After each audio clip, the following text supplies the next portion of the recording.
السلام عليكم ورحمة الله وبركاته.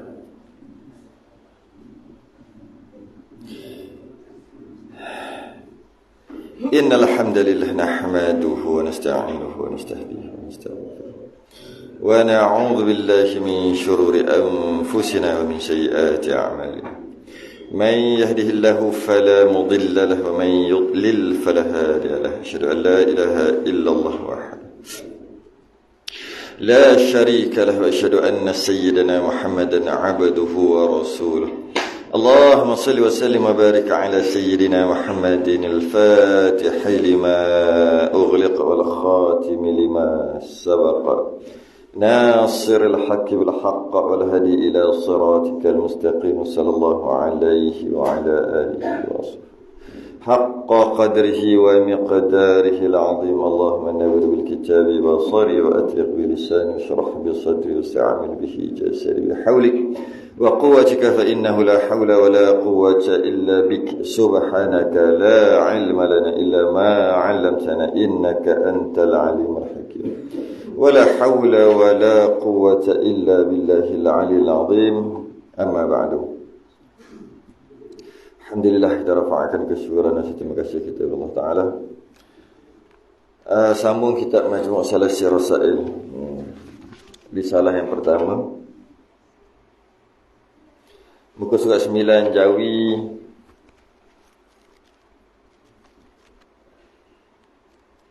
Rumi muka surat 18. Uish, Mei, akhir Mei, bulan Mei. Berapa bulan lepas? Akhir bulan Mei. Ni Julai.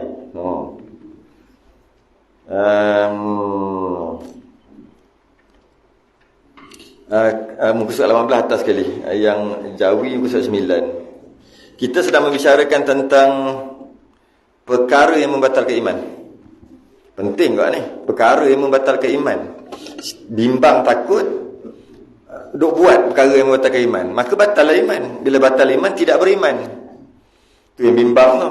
Kalau bukan kita, mungkin anak-anak, mungkin ahli keluarga. Kalau bukan kita, lepas tu kena tahu perkara yang membatalkan iman, perkara yang membinasakan iman. Yang kita dah bincang sebelum ni. Bukan bulan 5 baru ni. Berapa? Baru 3 baru 2 je. Iaitu yang pertama, dia kata Tuhan tu ada dalam hati orang mukmin. Maksud Tuhan tu dalam hati, maksudnya Tuhan duduk dalam hati. Bukan maksud Tuhan ada di hati tu dengan maksud bukan nak kata Allah tu dalam hati, tapi maksud Allah sentiasa di hati. Apa istilah dia panggil tu? Bukan maksud Tuhan tu memang duduk dalam hati. Bila kita sebut, kalau macam tu tak apa. Yang kita kata Tuhan kita itu di dalam hati orang mukmin. Memang Allah, Tuhan tu duduk dalam hati. Itu yang batal iman. Itu yang pertama kita dah bincang lepas. Yang kedua pula, dia kata Tuhan itu di atas arash. Tuhan itu di atas arash. Tuhan itu di atas arash pun batal iman juga. Sebab apa? Sebab dia mengatakan Tuhan itu bertempat dan mensabitkan Tuhan tu diusung oleh manusia dan malaikat. Kata gitu, maka batal iman. Kemudian yang poin yang kedua, Tuhan itu bergerak, naik turun ke, pergi kiri kanan ke, lebih sebut bergerak dan diam, maka batal iman. Kalau kata Tuhan itu bergerak. Kemudian Tuhan itu meresap dengan Nabi Muhammad. Itu dia masuk. Nabi itulah Tuhan, Tuhan itulah Nabi. Ada apa? Saya baru dapat video tadi. Sihak mana dengar? Ajaran Sihak, Sihulk. Dia kata Allah itu, lupa dah macam mana, tapi pelik. Ramai pula pengikut dia. Sihak Malaysia. Allah itu Muhammad itu Allah ke? Macam mana? Allah itu Muhammad Allah je tu kan. Pelik. Muda-muda lah tu. Yang cakap tu dalam umur kan 20 ada kot. 20-an tu umur tu. Yang pengikut dia ni. Pelik sungguh lah. Dah lah nama ajaran tu dah pelik. Hulk. Hulk. Hak tu yang tahu warna hijau besar tu. Itu hak tu tahu lah. Memang hak tu pun. Hulk. Teguk sungguh zaman sekarang ni. Ini mungkin pecahan daripada ni daripada asalnya bunyi baiknya Tuhan itu berlawan, meresap dan gaib dengan Nabi Muhammad. Mula-mula macam tu dulu. Lama-lama jadi lagi pelik. Itu yang kita dah bahas. Allah itu Muhammad, kata. Allah itu Muhammad. Muhammad itu Allah, ke gitu, ke macam mana? Lepas tu Muhammad tak ada kemaluan. Apa benda tiba-tiba cepat-cepatlah tangkap orang macam ni. Lama pula tu, 2 tahun lebih dah ada dalam negara kita, tak kena tangkap pun. Geram kadang-kadang. Okay. Yang ketiga, tak kelakar kadang-kadang. Apa benda? Tapi itulah, kita tak boleh juga nak kata gitu. Sebab mereka tak ada asas agama. Jadi tak pelik lah. Habis dua perkara. Yang ketiga pula, perkara yang membatal iman. Yang ketiga, muka surat 18 tu, Rumi, Jawi muka surat 9. Qala muallif rahimahullahu ta'ala, kata pengarang dan setengah daripadanya. Yang ketiga, perkara yang membatalkan iman. Tuhan kita itu yang amat putih atau kuning warnanya. Allah, Tuhan warna kuning, warna putih pula. Dia kata gitu. Atau bercahaya yang amat terang, terus menerus datang ia pada waktu orang sakratul maut di atas dahinya. Demikianlah i'tiqad oleh setengah daripada orang awam, maka iaitu jadi kafir ia. Sudah. Kan ada kan dalam cerita kan, cerita orang putih ke cerita apa, dia masa nak mati tu masuk kat sini keluar kat ni lah, apalah. Itulah Tuhan dia kata. Dah tu warna kadang-kadang putih, warna kuning. Kalau beriktikad itulah Tuhan, kafir dia. Mungkin kita lawak kita dengar, tapi anak-anak cucu yang tak peduli, yang kita tak peduli langsung tentang agama, dia boleh jadi tengok cerita, tu Tuhan kot. Masa nak mati nanti dia datang masuk ke dahi. Cerita Indonesia ada benda ni. Indonesia yang pelik-pelik. Masalahnya cerita Indonesia tu boleh sampai ke Malaysia pukul apa? 3 petang macam biasa tengok. Bukan tengok pukul 3 petang ke apa. Yang pelik-pelik ada pari-pari, anak Tuhan. Allah, tak tahulah. Cerita Indonesia ada, tapi cerita-cerita orang putih memang ada lah. Bimbang takut kita ni tahu benda tu dongeng, kita tahu pun bohong. Tapi anak cucu ni mungkin dia tengok daripada kecil, akhir sekali dia boleh faham gitu. Kita pula tak ajar agama, tak sempat nak ajar, meninggal contohnya, dan sebagainya, menyebabkan bimbang takut. Jadi jagalah anak cucu kita. Dan setengah daripadanya, ni panjang sikit, setengah daripadanya perkara yang membatalkan iman juga. Berkata dia kata, Tuhan kita ambil faedah pada segala perbuatannya atau hukumnya. Tuhan kita ambil faedah daripada perbuatannya, maka kafir ia. Kerana dinafikan daripadanya Allah akan sifat kaya. Maksud kaya ni istighna tu maksud Allah tu maha kaya. Jika mengatakan Allah ambil faedah daripada perbuatan, macam mana? Kenapa Allah cipta arash? Sebab Allah nak duduk. Ambil faedah lah daripada ciptaan. Kenapa Allah cipta malaikat? Sebab dia nak suruh tolong buat kerja dia. Takkan semua Allah nak buat kot. Turun hujan Allah, tumbuhkan pokok Allah, jaga semua Allah. Jadi Allah buatlah malaikat banyak-banyak. Kan malaikat banyak, juta-juta malaikat. Malaikat ni lah yang akan buat kerja semua. Allah relax aja. Maknanya Allah telah mengambil manfaat daripada makhluknya. Apa dia kata tadi? Maka batal iman, maka kafir ia. Jadi Allah jadikan malaikat bukan sebab nak minta tolong. Tak. Allah jadikan kerana Allah nak jadikan malaikat tu. Atas kehendak Allah nak jadikan. Adakah malaikat tu yang tarik nyawa, yang mematikan? Tidak, bukan malaikat matikan, Allah yang mematikan. Kenapa Allah buat malaikat? Sekadar nak tunjuk pada makhluk yang lain bahawasanya kerajaan Allah ni besar. Tu aja, sekadar tu aja. Bukannya dia tolong Allah buat kerja malaikat-malaikat ni.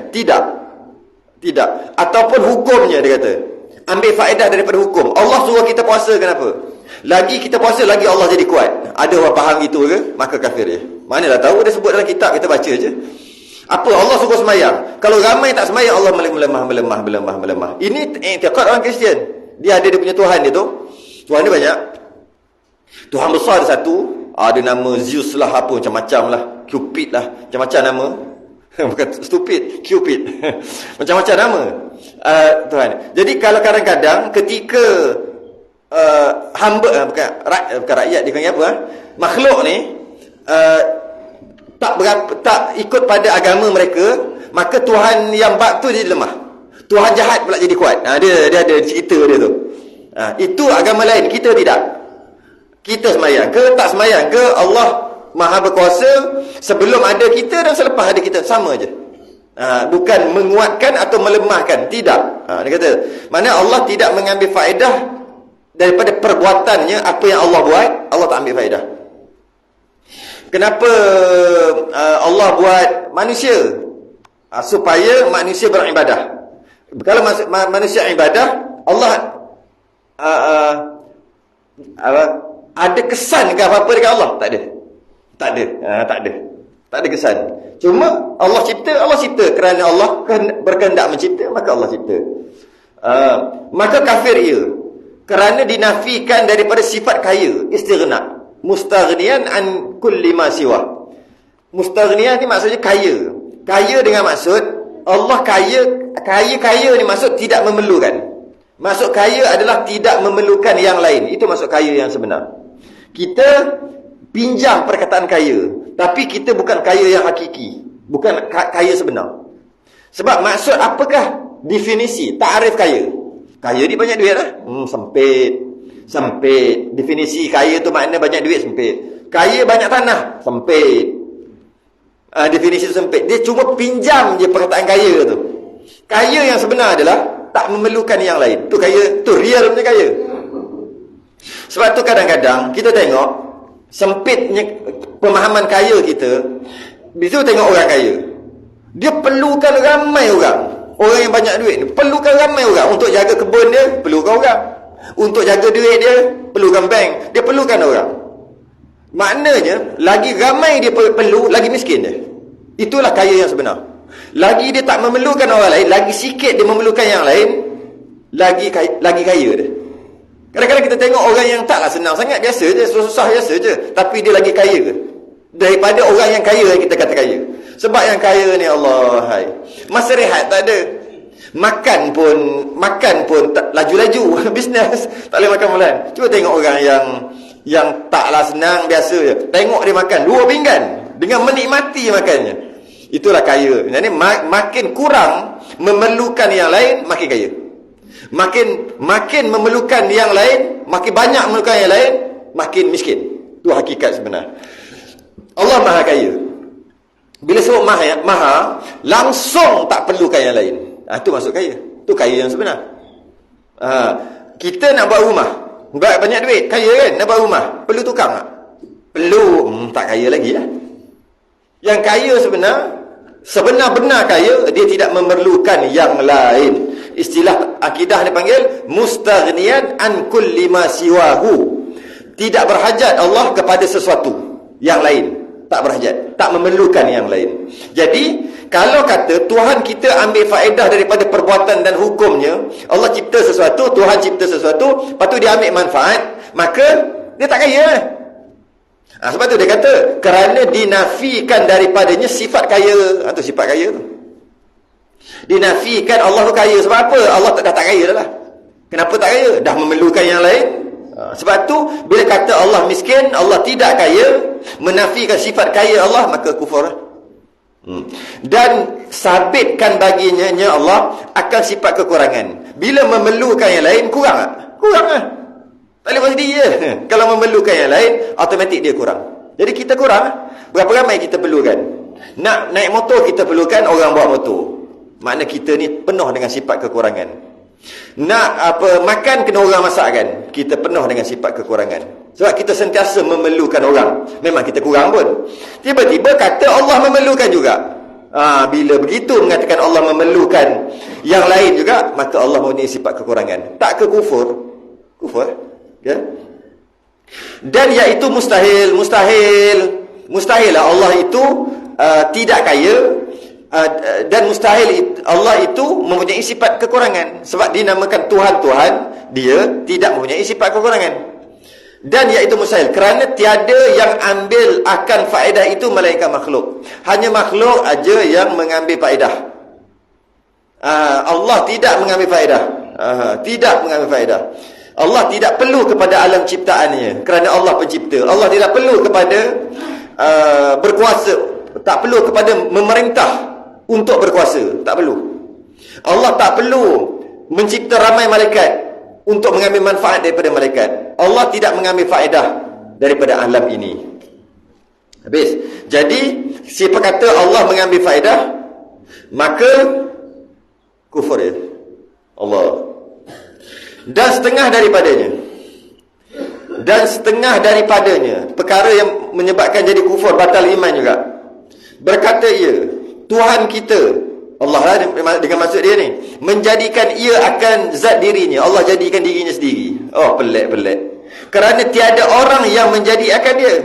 Tak ada siapa yang jadikan Allah, kan? Sekarang ni, siapa jadikan kita? Allah. Allah siapa jadikan? Allah jadikan dirinya sendirilah. Kufur. Tahu kata gitu. Kufur. Kerana apa? Kerana dinafikan daripadanya akan sifat qidam. Jadi ia baru. Menafikan sifat qidam. Kita tahu Allah itu antara sifatnya adalah qidam, sifat salbiah. Maksud qidam tidak ada permulaan. Maksud tidak ada permulaan, tidak didahului dengan tiada. Adanya kita sebelum ada tu tak ada. Mungkin tak ada kita tu 30 tahun lepas, mungkin 40 tahun lepas, mungkin 100 tahun lepas. Kita tak ada. Lepas tu kita ada. Ya. Walaupun kita ada sekarang, tapi kita didahului dengan tiada. Sebelum ni kita tak ada, lepas tu kita ada. Lepas ni tak ada balik, lepas tu ada balik. Yang ada balik tu kekal selama-lamanya, kan? Kekal selama-lamanya. Jadi kita ni memang gitu. Iaitu mula-mula tak ada, lepas tu ada. Kita. Allah tidak begitu. Allah sentiasa ada yang dipanggil sedia kala. Wujudnya Allah, kita wujud, Allah juga wujud. Wujudnya kita sebelum wujud tak wujud. Betul tak? Kita ni. Bila sebut kita, semua alam lah. Bumi ni. Kita lahir-lahir dah ada. Dah ada. Tapi sebelum bumi ni ada, agak-agak dia tak ada ke? Dia memang ada daripada asal. Sebelum tu tak ada. Cuma berapa juta tahun ke tak kira lah. Tapi nak kira, sebelum bumi ni ada, mesti tak ada tak? Bintang, sebelum bintang tu ada, mesti tak ada dulu. Okay? Itu makhluk. Sebelum dia ada, dia tak ada. Cuma lama mana tu terpulang lah. Lama mana, setahun, 2 tahun, sejuta tahun. Cuma sebelum dia ada, mesti dia tak ada. Allah berbeza. Allah tidak. Allah, ada Allah. Tapi ada Allah itu tidak didahului dengan tiada. Adanya Allah itu bukan tak ada dulu, lepas tu ada. Okay? Tiba-tiba dia kata, Allah jadikan dirinya sendiri. Bila Allah jadikan dirinya sendiri, mana bila jadikan tak ada. Kalau dah ada, nak jadi macam mana? Dia tu dah ada, dijadikan dirinya. Mana boleh? Sebab dia dah ada. Jadi dia tak ada. Bila tak ada, dijadikan dirinya sendiri. Baru ada. Jadi pelik juga. Kalau tak ada, macam mana nak jadikan dirinya sendiri? Tahulah, kadang ajaran sesat memang pelik-pelik. Cuma dia tulis dalam kitab gitu kan. Tuhan kita menjadi ia akan zat dirinya. Dijadikan dirinya sendiri. Kan ada perempuan yang kata Tuhan terjadi melalui getaran tu, yang masuk surat khabar, kecoh sekejap. Beberapa tahun lepas, Tuhan terjadi melalui getaran. Itu lebih kurang. Macam mana nak jadikan Tuhan? Getar kan? Jadi Tuhan. Pelik sungguh. Jadi, Tuhan, dia kata Tuhan menjadi akan zat dirinya sendiri. Tuhan jadikan dirinya sendiri. Maka siapa kata gitu? Kafir lah. Logik lah kot. Dan, apa lagi? Okay. Dan setengah daripadanya. Kufur juga kalau kata begini. Macam mana? Berkata ia, Allah Ta'ala itu zalim akan daku.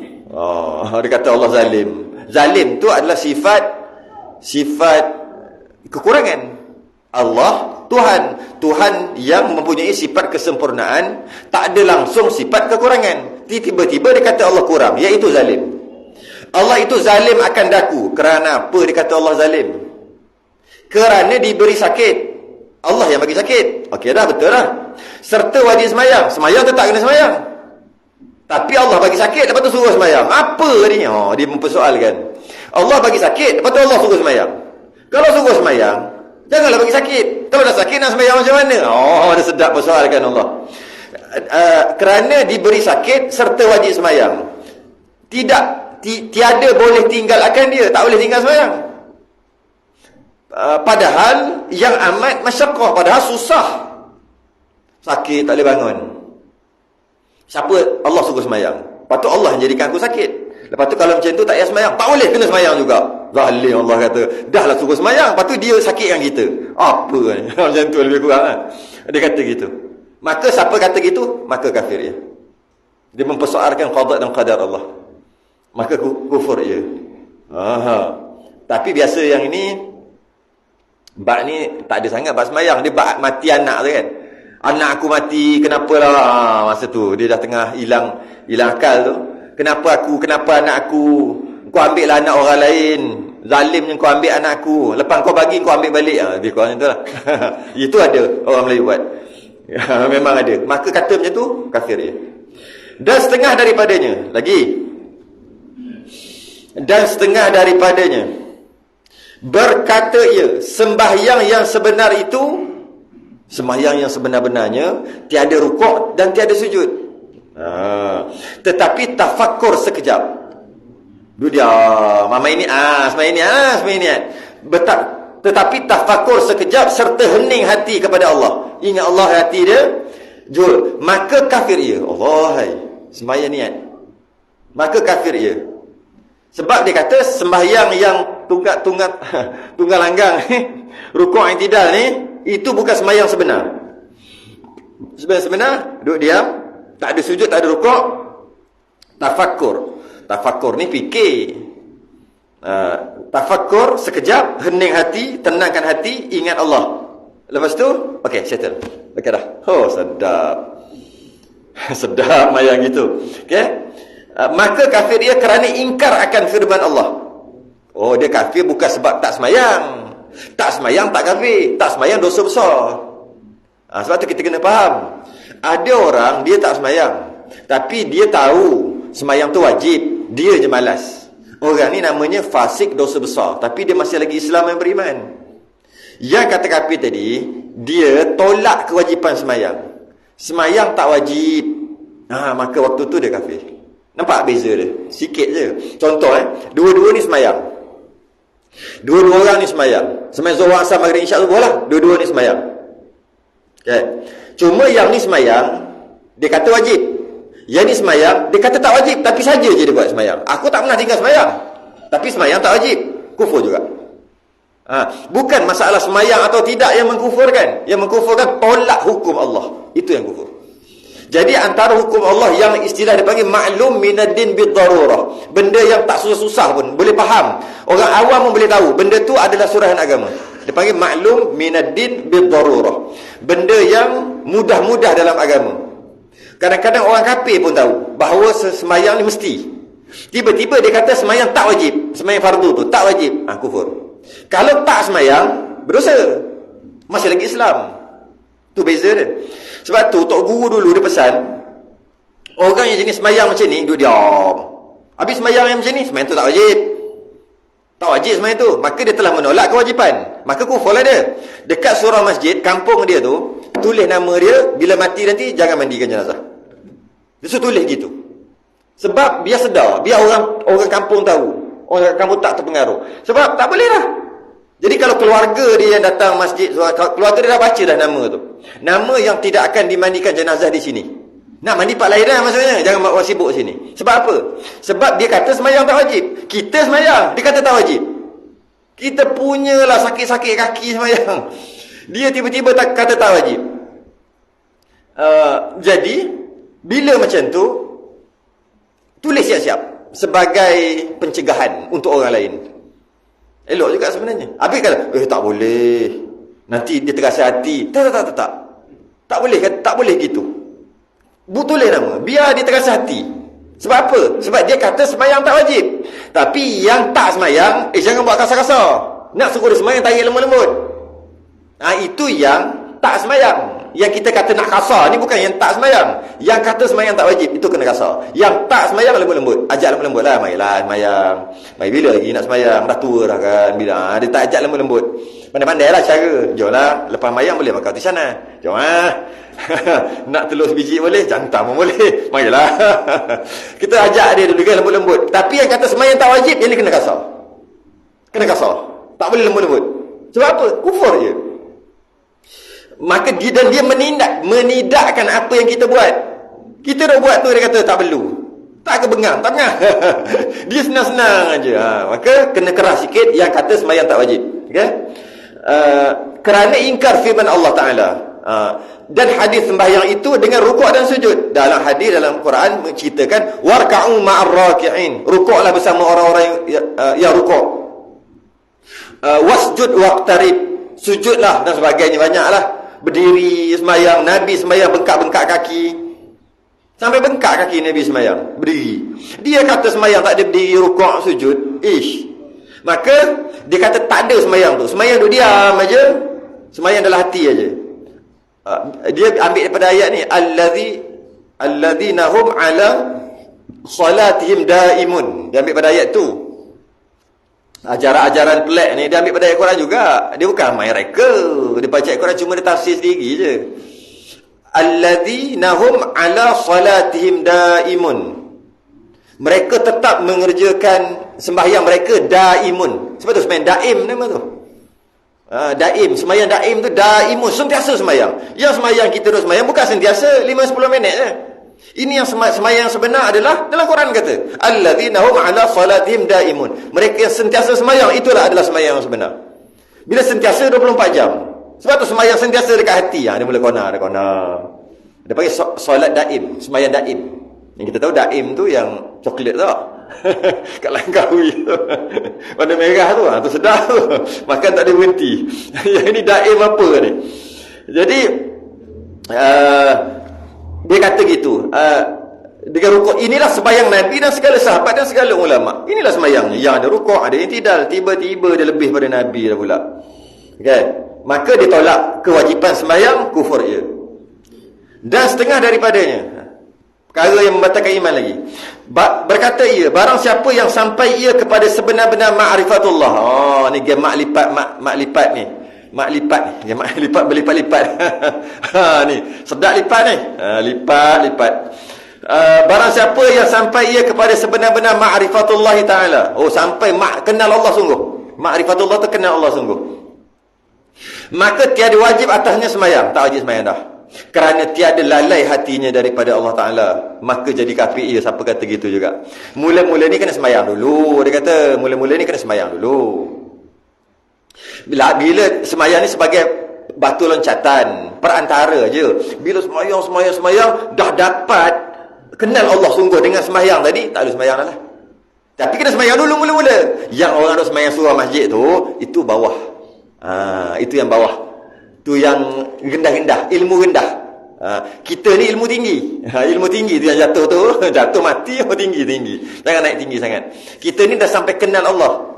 Jadi bila kita dah kenal Allah, buat apa sembahyang? Sembahyang tujuan apa? Nak kenal Allah kan? Kan dah kenal. Maka tak perlulah sembahyang. Jenis ni dia kata. Dia kata gitu. Maka tiada wajib atasnya sembahyang kerana tiada lalai hatinya. Hatinya tak lalai dah, sentiasa 24 jam. Allah. Jadi buat apa sembahyang? Malah ada ancaman orang sembahyang tapi lalai. Fawailul lil musallin alladzina hum an salatihim sahun. Celakalah orang yang sembahyang yang mana dia lalai dalam sembahyangnya, kata. Lalai dalam sembahyang. Kau sembahyang lalai.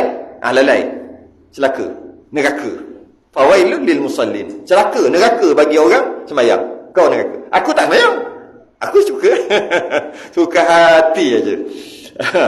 Alladzina hum an salatihim sahun. Yang lalai daripada sembahyang, bukan lalai dalam sembahyang. Lalai daripada sembahyang. Ada beza tu. Jadi mereka ni pun pandai juga. Pandai juga dia orang ni. Jadi pandai tafsir Quran sendiri. Jadi dia kata dia dah kenal Allah, maka tak wajib sembahyang dah kerana hatinya tidak lalai dah. Siapa kata tak wajib sembahyang, maka kufur ia. Kufur ia tu bukan sebab tak sembahyang macam tadi. Kufur ia kerana tolak kewajipan sembahyang. Kena faham betul-betul bab ni. Sebab kalau kita baca sekali, seolah-olah tengok barang siapa yang sampai ia kepada ma'rifatullah ta'ala, maka tiada wajib atasnya sembahyang kerana tiada lalai hatinya daripada Allah Ta'ala, maka jadi kafir ia. Kalau baca sekali, nampak macam seolah-olah tak sembahyang tu kafir. Bukan. Tak sembahyang tu tak kafir, dosa besar. Yang kafir tu dia kata tak wajib sembahyang. Beza tu. Dan setengah daripadanya lagi. Berkata ia, barang siapa beramal ia dengan tariqah ini. Ada satu tarikat inilah. atau dengan nama Allah yang sebenar itu, dia beramal ada satu tarikat kata, maka tiada wajib atasnya sembahyang, harus ditinggal, boleh tinggalkan akan dia, maka kafir ia kerana ingkarkan yang wajib dengan ijma' ulama. Samalah juga tadi, dia masuk tarikat, ini bukan tarikat dah ni, ini terikat dah ni. Masuk tarikat, yang mana kalau siapa masuk tarikat tu dengan amalan-amalan tertentu, tak perlu sembahyang dah, tak wajib sembahyang. Apa yang menyebabkan dia jadi kafir? Sebab menolak kewajipan sembahyang. Sama macam tadi, menolak kewajipan sembahyang.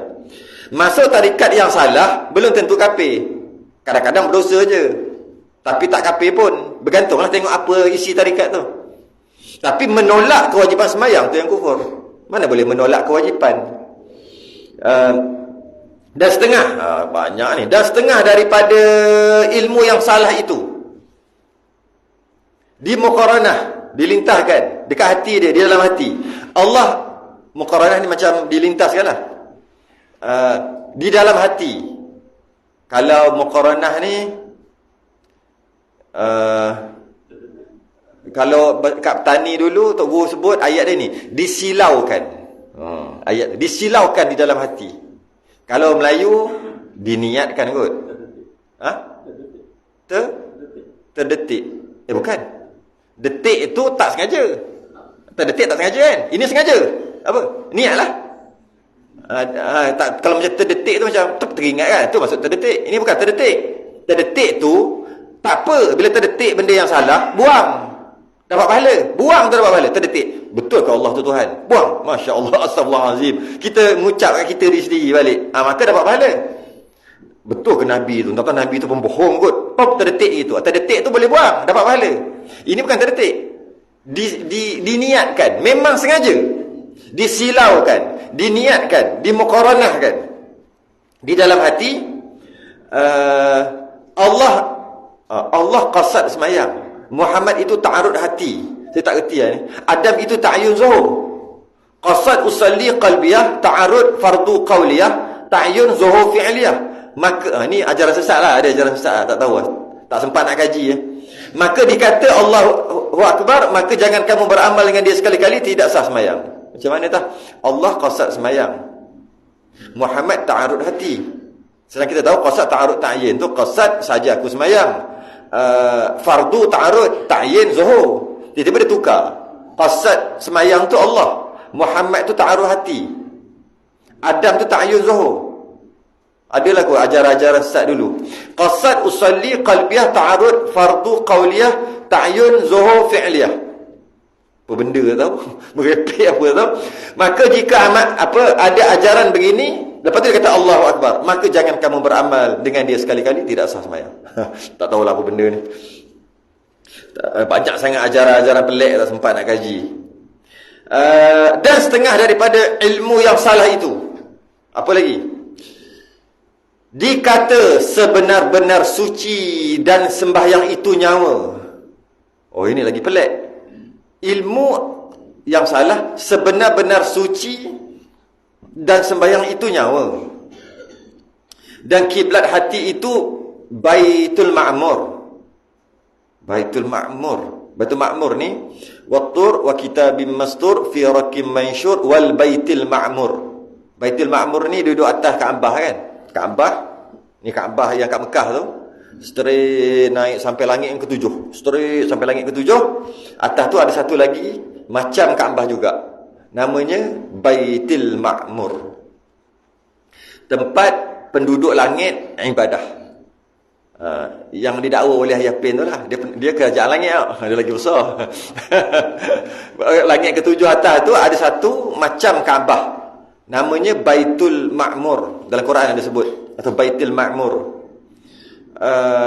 Dia adalah tempat ibadah ataupun Kaabah penduduk langit.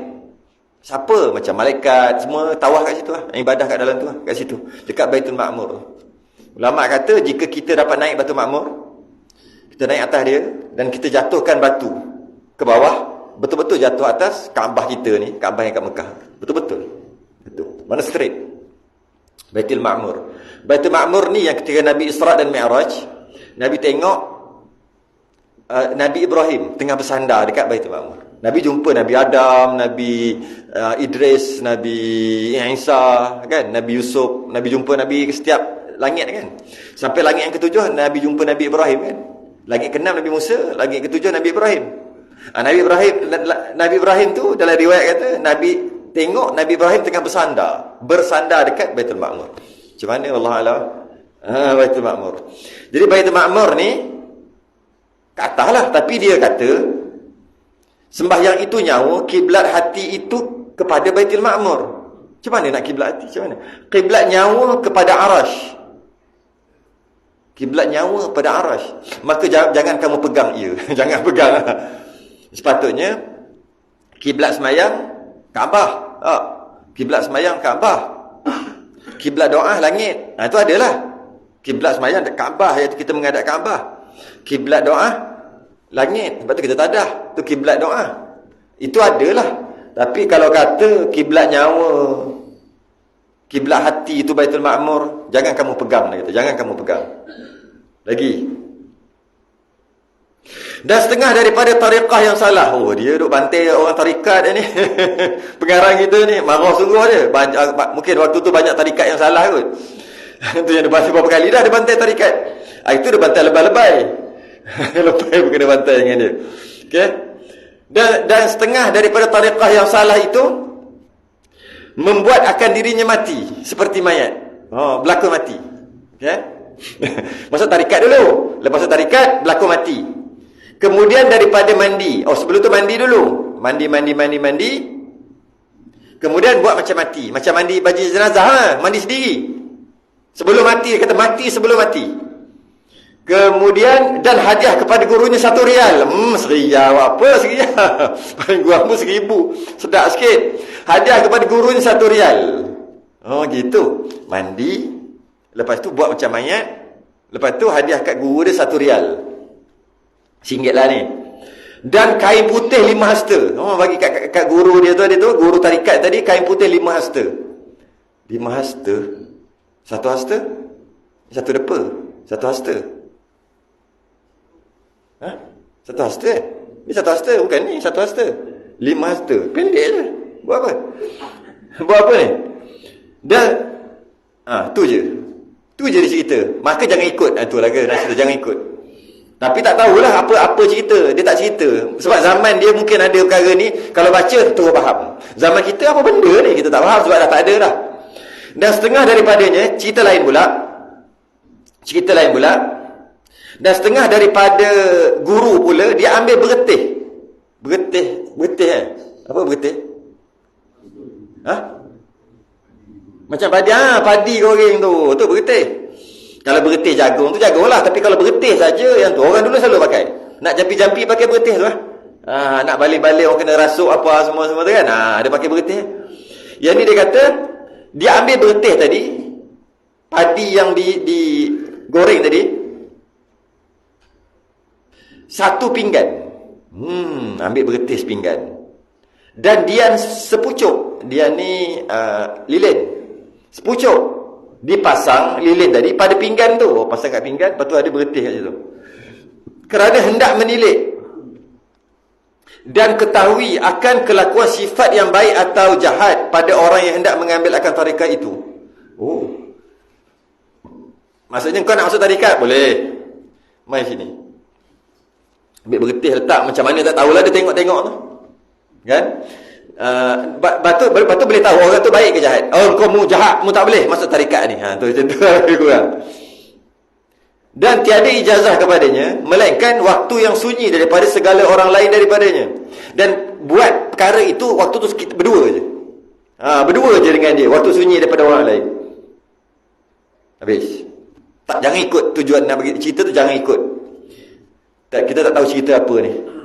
Dan jika kamu dapat akan surat sifat 20 yang tersebut di dalam sifat yang harus pada hak Allah Ta'ala itu 5, maka jangan kamu pakai akan dia.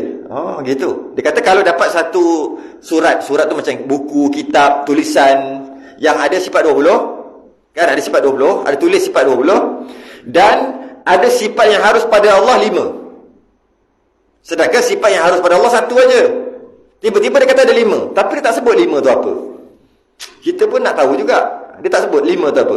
Maka jangan kamu pakai akan dia. Kerana salahnya, salah. Sebab sifat yang harus bagi Allah cuma satu. Kan? Sifat yang wajib bagi Allah 20. Sifat yang mustahil 20. Sifat yang harus 1, 41. Sifat yang wajib bagi Rasul 4. Sifat yang mustahil bagi Rasul 4. Sifat yang harus 1. 41 tambah 9, 50. 50 aqaidil iman yang wajib kita, yang ada cerita sebelum awal-awal lagi tu. Tiba-tiba dia kata ada 5. Jangan kamu pakai akan dia, kerana salahnya. Padahal sifat yang harus pada hak Allah Ta'ala itu satu je. Satu je. Apa dia? Dan iaitu berbuat tiap-tiap mungkin atau meninggalkan dia. Tiada lain lagi. Sifat yang harus bagi Allah apa? Allah buat mungkin, Allah buat makhluk, ataupun Allah tak buat. Harus bagi Allah untuk buat, harus bagi Allah untuk tak buat. Tiba-tiba dia kata ada 5. Contohnya, wajib bagi Allah buat manusia. Sebab kalau Allah tak buat manusia, macam mana Allah nak kata dia Tuhan? Nak ada Tuhan, mesti ada hamba. Betul juga. Kalau Allah sendiri-sendiri je ada, macam mana nak kata Tuhan? Dia nak kata kat siapa dia Tuhan? Nak kata kat diri dia sendiri. Jadi, dia wajib. Ada jadian. Maka dia kena buat makhluk. Kalau tak buat makhluk, macam mana nak dia nak berkuasa? Kalau dia tak buat apa-apa, dia Tuhan, tapi tak buat apa-apa, macam mana nak kata dia berkuasa? Maka dia wajib untuk buat. Dia wajib untuk buat sesuatu sebagai tanda dia berkuasa. Fikir sekali logik juga. Betul juga tak? Kalau Allah sendiri-sendiri je, macam mana nak kata dia berkuasa? Macam mana nak kata Allah ni berkuasa? Mestilah dia kena buat. Maka wajib dia buat. Maka dah salah dah tu. Sedangkan harus bagi Allah buat makhluk, harus bagi Allah tak buat makhluk. Terpulang. Kalau Allah nak, Allah buat. Allah tak nak, Allah tak buat. Dipanggil sifat yang harus bagi Allah buat perkara mungkinan. Itu dia kata kat sini. Dan iaitu berbuat perkara tiap-tiap mungkin. Makhluklah. Atau meninggalkan dia. Hanyalah, tiada lain lagi, satu aja. Maka setengah daripada sifat yang 5 itu sifat mustahil, iaitu mengambil faedah pada segala perbuatannya atau hukumnya yang dikatakan harus bagi Allah Ta'ala. Dia tak sebut apa. Tapi dia kata yang 5 tu sebenarnya mustahil bagi Allah. Cuma dia tak sebut apa dia. Jadi kita nak bahas apa dia. Cuma kalau katalah tiba-tiba sifat yang harus bagi Allah ada 5, jangan pakai. Dia kata jangan pakai kalau jumpa macam tu. Ini antara perkara dah habis.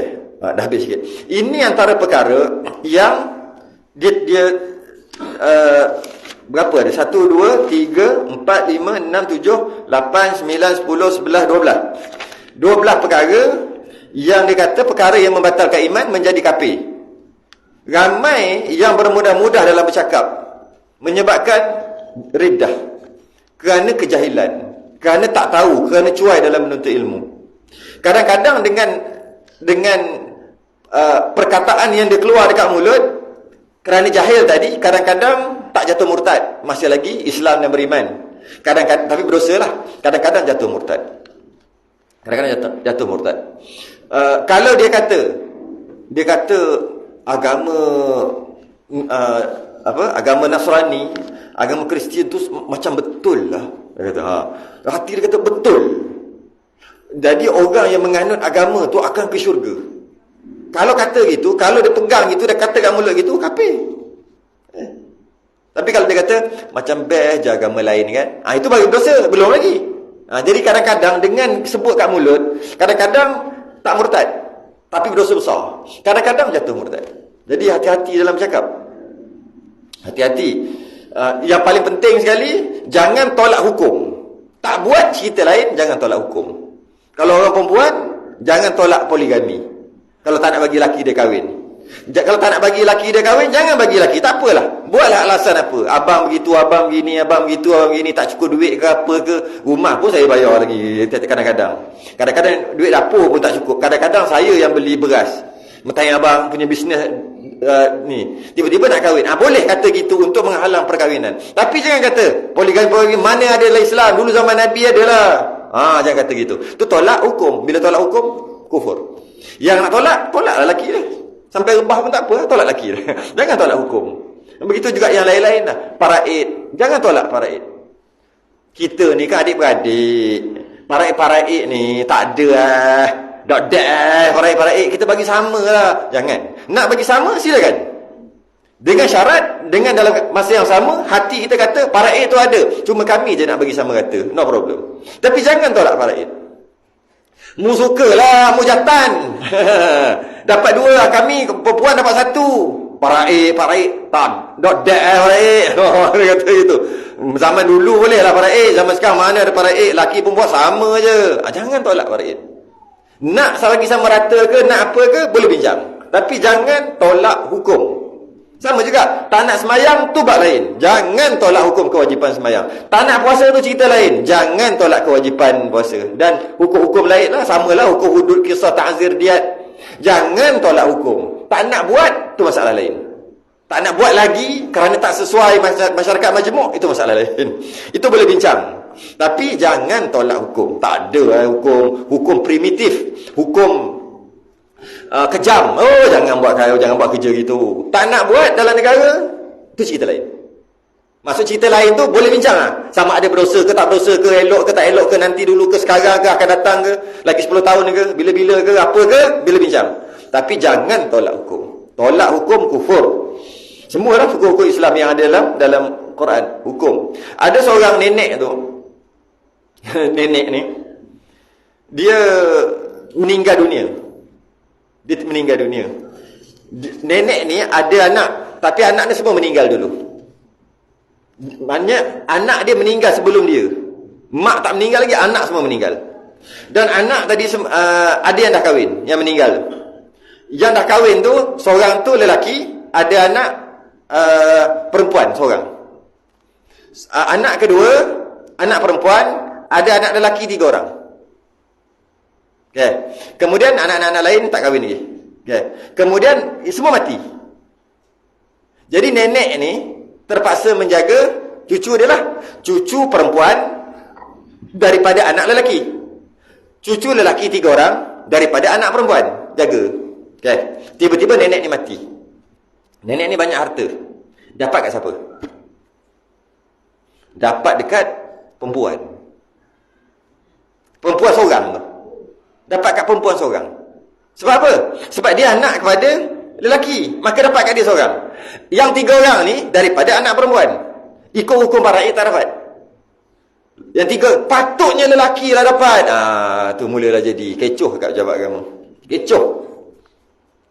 Akhir sekali dia kata, apa hukum apa benda macam ni?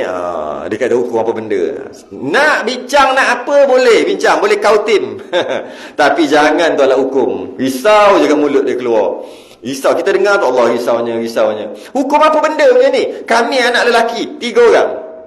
Nenek kami mati. Nenek kami ni ada anak. Anak 3 kami ni, nenek ni sama juga. Bukan cucu angkat, cucu betul. Yang tu perempuan. Patut perempuan dapat sikit dah lah. Tapi perempuan dapat banyak. Lelaki langsung tak dapat. Itulah hukum faraid. Tiba-tiba dia tolak. Ya ke dalam Quran ada? Dah mula dah kata. Akhir sekali hukum mengarut ni. Memang lah. Nenek jutawan. Hukum mengarut ni. Allah. Risaunya. Janganlah. Allah. Okey. Nak berhenti kat mana? Nak berhenti dekat satu perenggan lagi. Dan kita berhenti kat khatimatun. Berhenti kat situ ada khatimah, penutup. Dan jangan kamu mengaji itu belajar akan ilmu akhirat itu, melainkan daripada orang yang alim, lagi masyhur, lagi muafakat ia dengan segala ulama pada ilmunya. Maksud nak mengaji, nak belajar agama, tak boleh main bantai aja. Inilah yang diambil oleh setiap negeri yang dibuat tauliah. Dari satu sudut, tauliah ni menyebabkan orang makin malas nak menyampaikan. Aku tahu tapi malas, aku tak tauliah. Kita tak ada tauliah. Nak cakap, tengok semayang salah, malas aku tegur. Ataupun ustaz tak mari, demam, mungkin tak boleh, tak ada tauliah. Dia jadi malas. Padahal dia ada ilmu. Ni cerita yang ada ilmu Yang tak ada ilmu, dia diam. Cerita yang ada ilmu.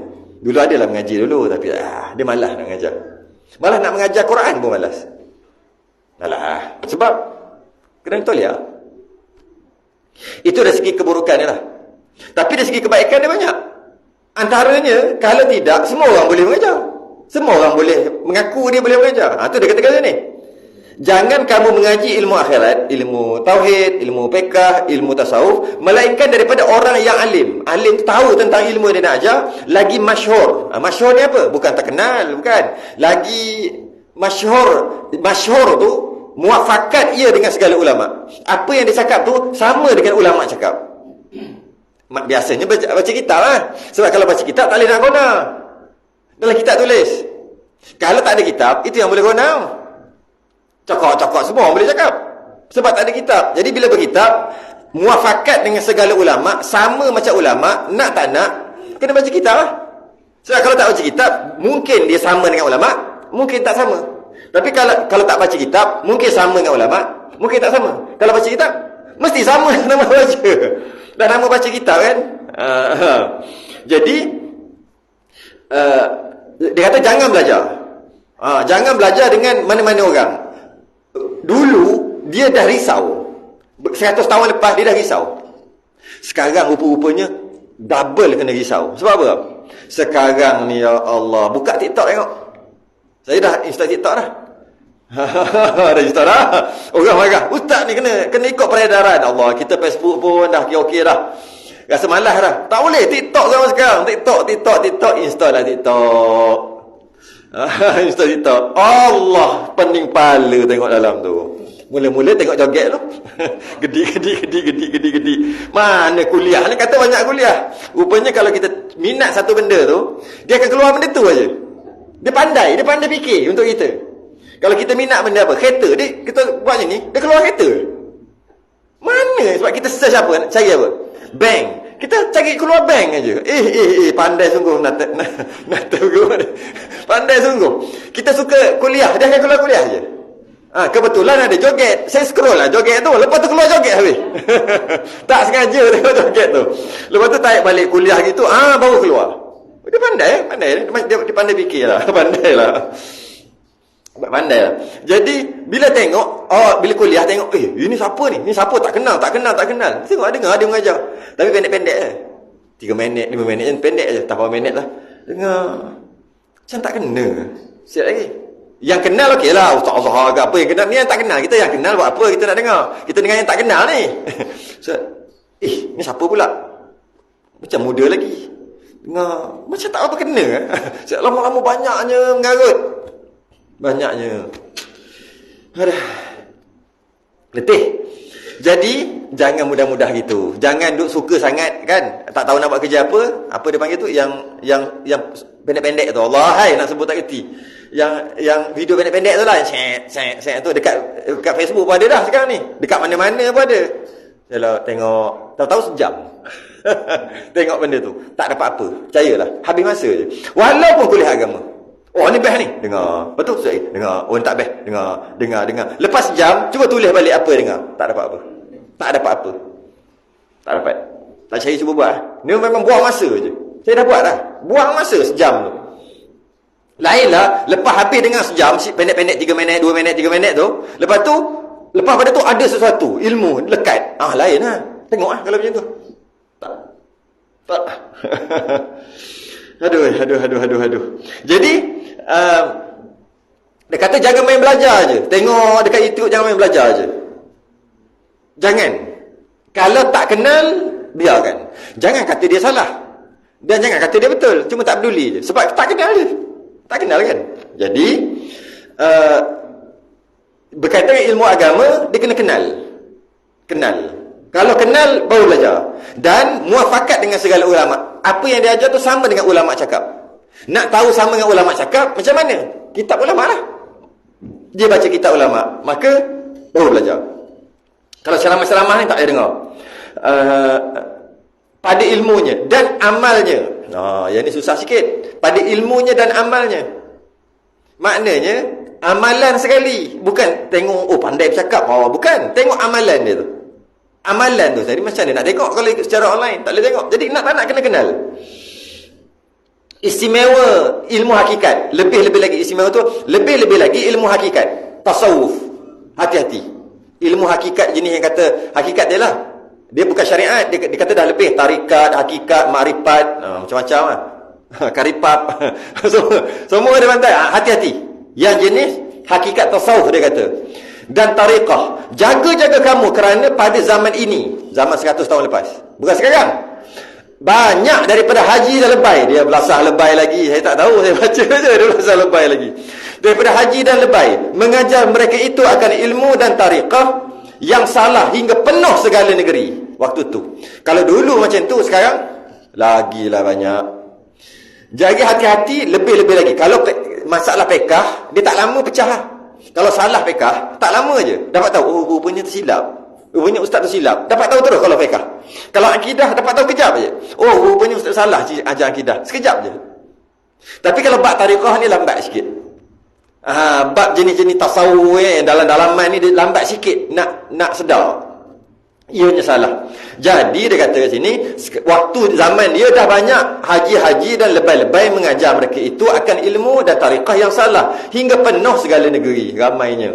Dan jangan kamu lihat akan dia pada waraknya. Jangan tengok jalan warak, subhanallah, jangan tengok warak tu, dia kata. Jangan astaghfirullahalazim, jangan tengok itu sahaja. Bukan kata salah, jangan tengok itu sahaja. Dan solehnya, nampak soleh semayang apa, dan keramatnya, dicerita keramat itu kejap pergi situ, kejap pergi sini. Keramat tu tak ada duit, ambil bawa bantal, kejap duduk sini, lepas tu dia lipat bumi, dia pergi ke sana. Jangan tengok keramat saja. Tapi keramat tu tak salah, jangan tengok keramat saja. Tetapi kamu lihat orang yang betul muafakat ia dengan jalan Ahli Sunnah wal Jamaah. Tengok muafakat dengan jalan Ahli Sunnah wal Jamaah. Bukan tengok keramat, bukan tengok soleh dia, bukan tengok warak dia. Sebab kita orang awam, kita tak boleh nampak. Kita tengok warak, kita katalah warak, kita tak nampak yang sebenar. Kita tengok soleh lagi kita kata, oh tu keramat lah. Tu je, kita tak nampak yang sebenar. Jadi kalau kita nak belajar semata-mata kerana warak, dia kata jangan. Nak belajar semata-mata kerana soleh, jangan. Nak belajar semata-mata kerana dia tu keramat, jangan. Apa itu nak belajar ke mana? Kamu lihat akan orang yang betul muafakat dengan Ahli Sunnah wal Jamaah. Dengan maksud kitab lah juga. Ngaji kitab apa? Kitab lah juga. Okey? Kitab, tetapi dan jalan syariat Nabi SAW. Pekah hanya apa semua ikut jalan macam Nabi dengan takwa Allah. Dan jika tiada zahir padanya oleh keramat sekalipun, walaupun dia tak ada keramat, tak ada apa, orang biasa je.